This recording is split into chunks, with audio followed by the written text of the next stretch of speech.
How long do you think it will take for a machine to do your job better than you? How we, as citizens, individuals, and nations will react to this AI revolution.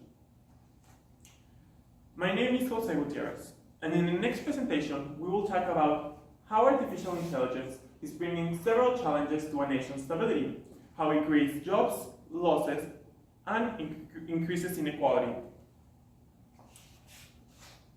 Kai-Fu Lee and his book AI Superpowers, China, Silicon Valley, and the New World Order, Lee explores the genesis of AI. He explores how this AI revolution will bring several challenges for humanity, for the way we work, the way we relate with each other, and the way we derive meaning from work. However, he chooses to focus on how this revolution will bring wealth and power to China and will tilt the geopolitical scales towards this nation. AI is defined as intelligence that we can observe in machines similar to what we see in humans and animals. In the past, we have seen several revolutions, from the invention of the wheel that revolutionized transport, to the industrial revolution that allows us to create more goods and services without the need to increase human capital.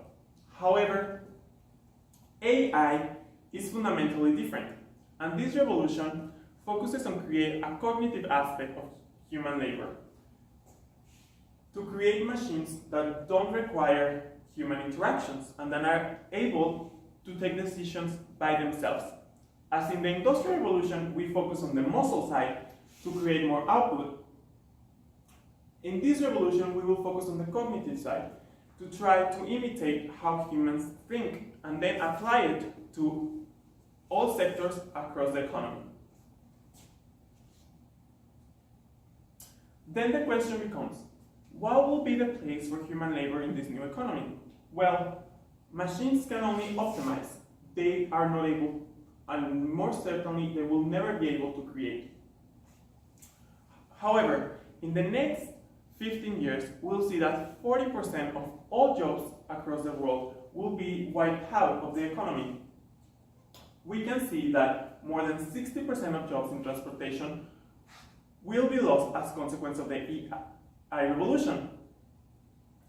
However, if we see teaching that requires a higher degree of cognitive abilities, this sector will only see 30% decrease in the next 15 years. These massive job losses and millions of jobs wiped out of every single economy across the world will create social and political instability, as governments will not be able to keep up with the demand of social services as unemployment increases and revenues decrease. AI will also increase the divide between the rich and the poor within a nation and across every nation in the world. AI follows a very unique cycle. As you have more data, you can make artificial intelligence more cognitive. This means that AI fuels on information. For instance, Facebook, Google, and Tencent in China are able to produce massive amounts of information. Then, this information or data gets fed to the AI programs. And these programs then become more self-reliant and better at making long-term decisions. This will create high entries of barrier for AI, as large corporations will be the only ones that will benefit from these developments. So the new revolution will benefit large corporations and a handful of individuals that are able to tap into these technologies, but it will not trickle down to the large economy, as we have seen before from the Industrial Revolution. This will create massive inequalities among nations, and also among individuals, as the wealth and the power will be concentrated on the people that are able to reap the benefits from AI. And in order to reap the benefits from AI, they will initially have to have massive amounts of intangible assets, and data. This inequality will also increase at a global scale.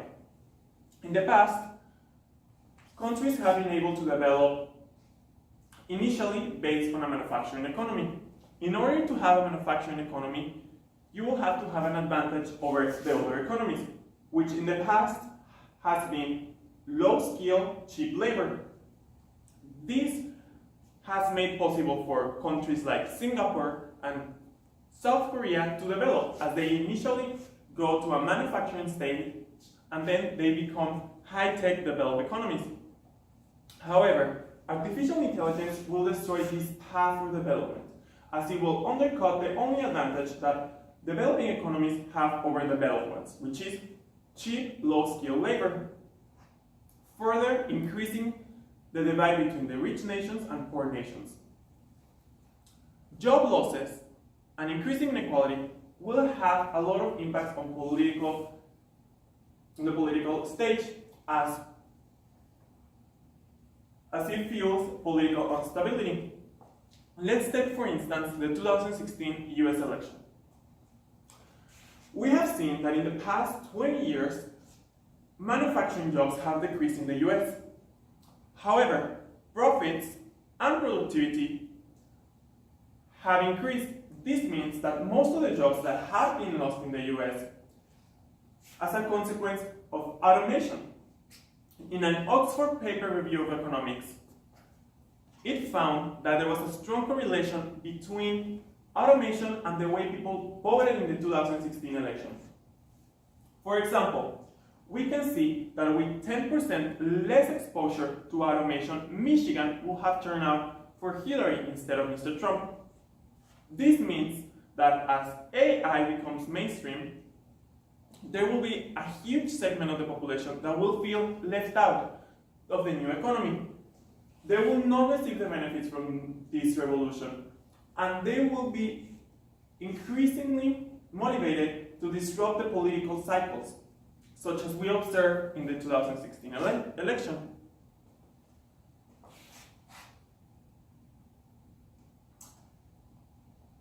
There has been several proposals to how to deal with these changes, and we don't know which ones will be better to address job losses and the inequality produced by AI. However, we have, for example, universal basic income.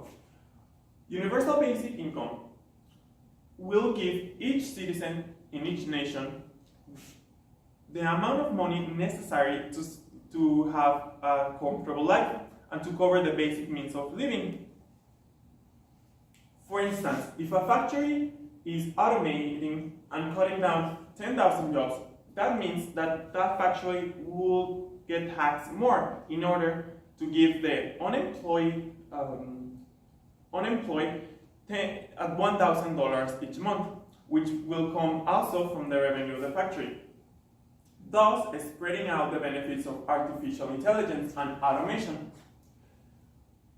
There are other concepts like breaking out big technology firms in order to allow for competition to flourish, which will address the inequality side of the equation, but will leave job losses intact. We don't have the answer to how to deal with AI and how to deal with the disruption that it will create. However, we know that the increased amount of inequality and job losses will create political and social instability. And in order to address it, we'll have to make that decision from ourselves as humans, as citizens, and as nations on how to create frameworks in order to make the AI revolution trickle down for everyone within a society.